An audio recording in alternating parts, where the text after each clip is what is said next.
Dear student, अस्सलाम वालेकुम. My name is Shakeel Anjum. I am your physics teacher. हम लोग ने चैप्टर नंबर 18 के न्यूमेरिकल स्टार्ट किए हुए. लास्ट लेक्चर में मैंने आपको 18.1, 18.2 और 18.3 न्यूमेरिकल कराए थे. आज जो हमारे स्मार्ट सिलेबस में न्यूमेरिकल हैं वो 18.5, 18.7 और 18.9 है. तो उससे रिलेटेड हमारा लेक्चर है. इसके अलावा चैप्टर 17 का कुछ हिस्सा भी इंक्लूड है. तो 18.5 न्यूमेरिकल में स्टार्ट करने लगा. उसकी स्टेटमेंट पढ़ता हूँ. Half life of radio active element is 10 minutes. If the initial count rate is 368 counts पर minute, find the time for which count rate reaches 23 counts पर मिनट. यहाँ पर हमें हाफ लाइफ दी हुई है उस रेडियो एक्टिव एलिमेंट की, वो दी हुई है 10 मिनट्स, जबकि उसका इनिशियल काउंट रेट हमें दी हुआ है 368 काउंट्स पर मिनट. जबकि जो फाइनल काउंट रेट है वो हमारे पास गिवन है बुक में 23 काउंट्स पर मिनट. तो हम लोगों ने टोटल टाइम फाइंड करना है. हम लोग क्या करते हैं, 368 इनिशियल काउंट रेट है. जब हाफ लाइफ 10 मिनट गुजरेंगे तो उसका हाफ जो है वो 184 रह जाएगा. इट मीन 368 को हम 2 से डिवाइड करेंगे.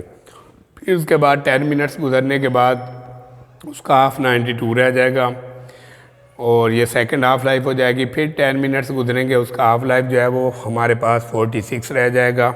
ये थर्ड हाफ लाइफ होगी. जबकि 46 में फिर 10 मिनट्स गुजरने के बाद वो फाइनल काउंट रेट 23 हो जाएगा, जो कि हमें बुक में दिया हुआ है. अगर मज़ीद आके होगा तो फिर वो चेंज होता जाएगा, 12.5 हो जाएगा. लेकिन हमें बुक में क्योंकि 23 इसकी वैल्यू दी हुई है तो हम लोगों ने यहाँ तक ये सॉल्व करना है. उसके बाद टोटल टाइम हमने निकालना है. हमने एक फार्मूला लास्ट न्यूमेरिकल में पढ़ा था, small T is equal to capital T over T half. तो total time T is equal to small T multiply T half बन जाएगा. स्मॉल टी 4 है, टी हाफ जो है हमारे पास हाफ लाइफ 10 है, तो 10 को 4 से जब मल्टीप्लाई करेंगे तो टोटल टाइम हमारे पास 40 मिनट्स आ जाएगा. इसके बाद आ जाते हैं 18.7 न्यूमेरिकल पर. उसका जो हमें डाटा गिवन है उसमें a sample of certain radioactive element की हाफ लाइफ हमें दी हुई है 1500 ईयर दी हुई है. इफ़ इट हैज़ एक्टिविटी दी हुई है 32,000 counts per hour at the present time, then plot a graph of the activity of the sample over the period in which till it reduces to 1/16 of its present value. तो हम लोगों ने इसमें graph बनाने के लिए पहले हम लोग वैल्यूज़ लिख लेंगे. हाफ लाइफ जो हमें दी हुई है 1500, काउंट रेट जो है हमारे पास 32,000 पर ईयर दिया हुआ है, जबकि हमारे पास जो रिड्यूस दिया हुआ है 1/16. नंबर ऑफ़ एटम जो है एंड से ज़ाहिर करेंगे. टाइम जो हमारे पास होगा 0 ईयर शुरू में.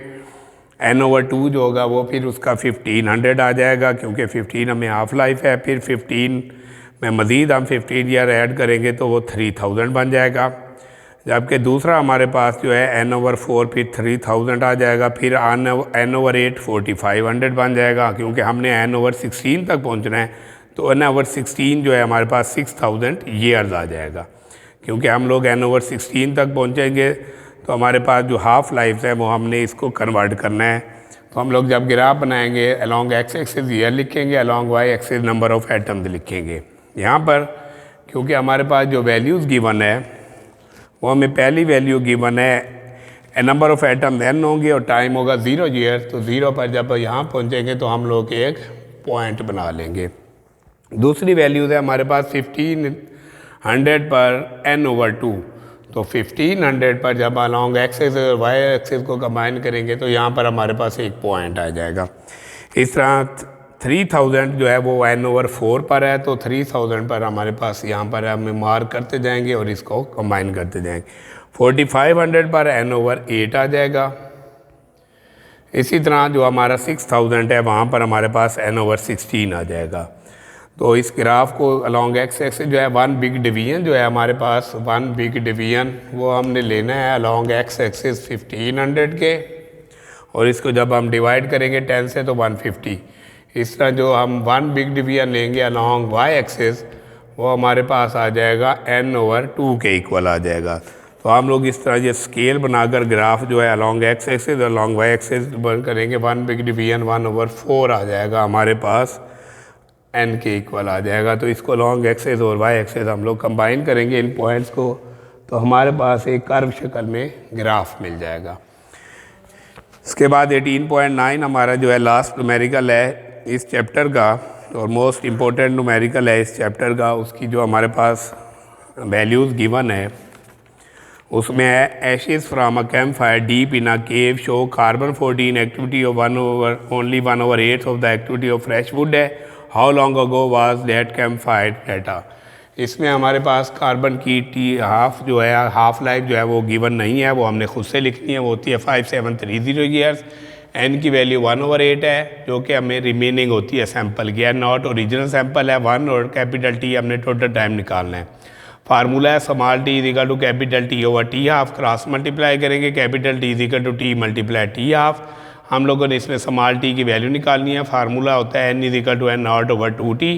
एन की वैल्यू 1/8, एन नॉट 1 आ जाएगा 2t, क्रॉस मल्टीप्लाई कर लें 2t is equal to 8, 2 raise to power t is equal to 2 की पावर 3। स्मॉल t जो है वो बेस इज इक्वल है तो 3 आ जाएगा।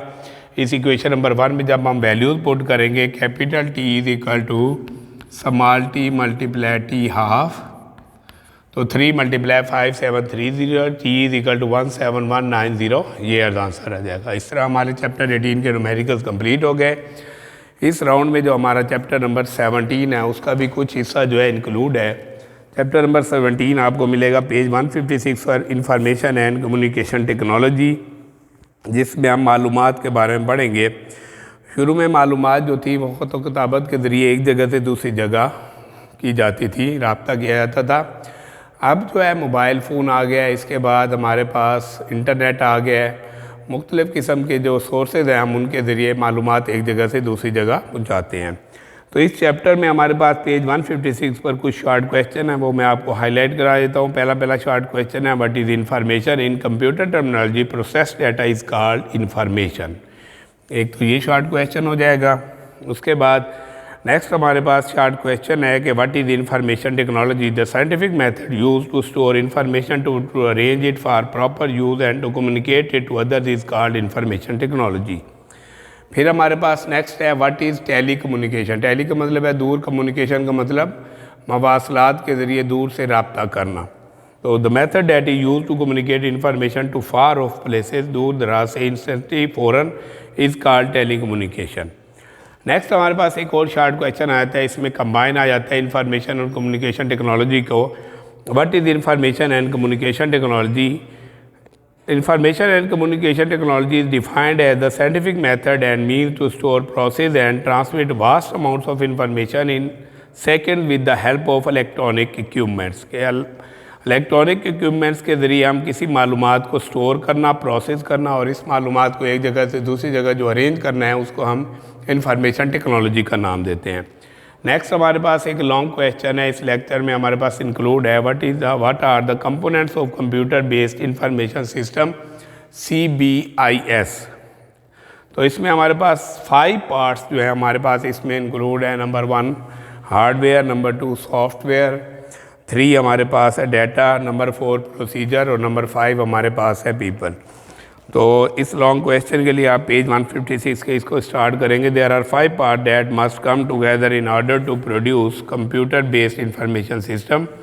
हार्डवेयर जो है आप लोग the term hardware refer to machinery, this include the central processing unit होगा, इसमें अलार इट सपोर्ट्स इक्विपमेंट है, इसमें हम लोग क्या करते हैं ये मुकम्मल डिवाइसेस वगैरह इसमें आ जाएंगे। उसके बाद सॉफ्टवेयर में the term software refer to computer program and the manual that support them.